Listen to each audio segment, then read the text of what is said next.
Hello everyone and welcome back to another pre-release video. Today I'm going to be talking about the 1938 stock being developed by Rivet Games. If you are excited about this new train and you want to see more of these videos, like the video and subscribe to the channel for more content.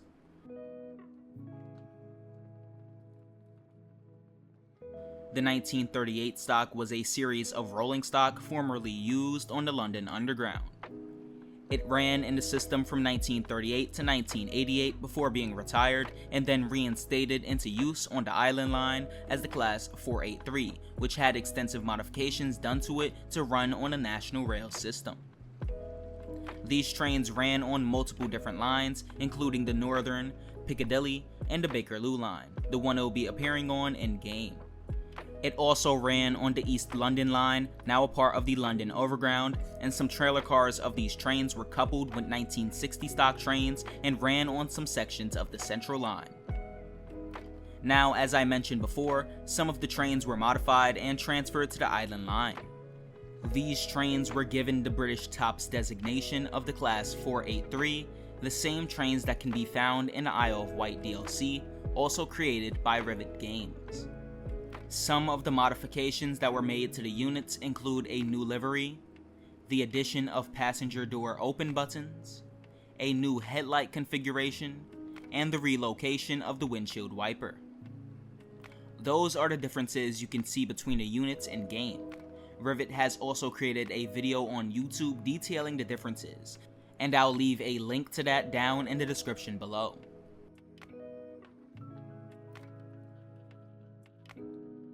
Now, some of you who may have played the original Bakerloo line route know that the timetable is pretty lackluster, and unfortunately, it's gonna get even worse, with Rivet creating a all-new timetable which has fewer services than the previous one. They did mention that this is because the 38 stock has new physics and wouldn't be able to keep up with the timetable DTG had set for the 1972 stock. However, this will make the line feel even more bare and deserted than it did before. Besides the timetable, Rivet didn't make any changes to the original core route, which means that modern things like PIS screens, announcements, and more will still be present on the route.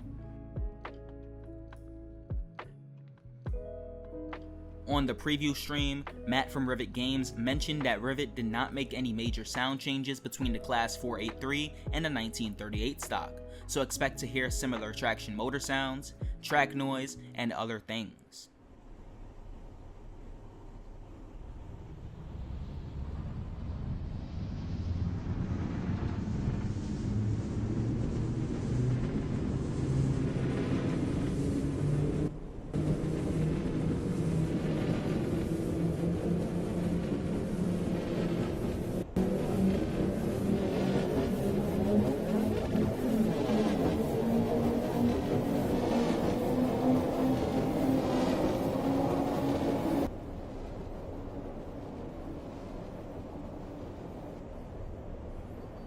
This may be a turn off for some of you, being that the original sounds from the Class 483 on the Isle of Wight DLC were disappointing, to say the least.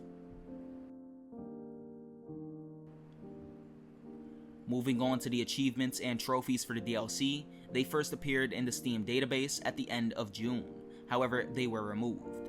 Recently, around the end of September however, they reappeared since the DLC was nearing release. The achievements read: Breaking Bread, Baker's Vicinary, Elementary My Dear Watson, Live 38 stock, and Lord of the Azules. The Loco is set to be released this week on Thursday, October 14th for all platforms. It'll be available for the normal rolling stock price of $19.99 USD. Are you excited for the new 38 stock? Will you pick it up as soon as it releases? Do you think that more could have been done to make this version better than the Class 483? Tell me your thoughts about it in the comment section below. Also, don't forget to like the video if you enjoy it and subscribe to the channel for more content. Also, if you would like to support the channel even further, consider becoming a channel member with the link in the description below. Peace.